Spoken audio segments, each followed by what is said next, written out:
বলবো স্যার আপনারা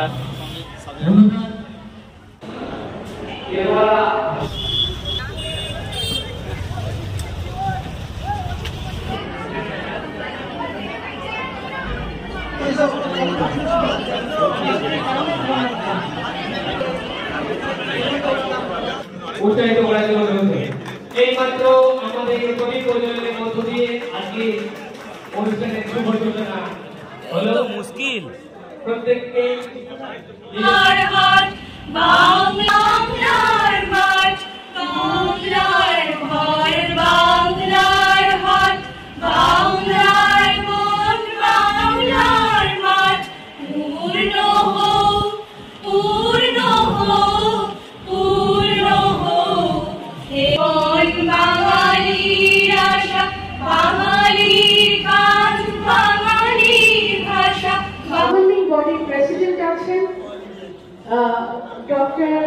ব্যস্ততার মধ্যেও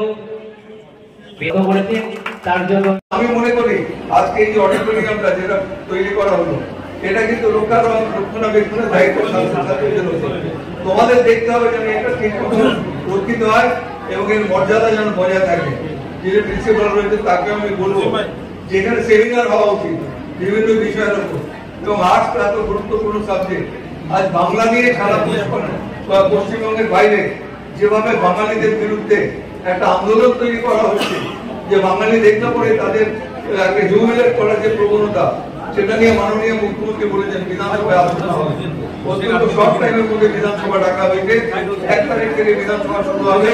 এর খুব সংক্ষিপ্ত বিষয় নিয়ে কিন্তু গুরুত্বপূর্ণ বিষয় নিয়ে আলোচনা হবে। মুখ্যমন্ত্রীও থাকবেন, আমি অনুরোধ করেছি আপনি বিষয়টার উপর বলবেন।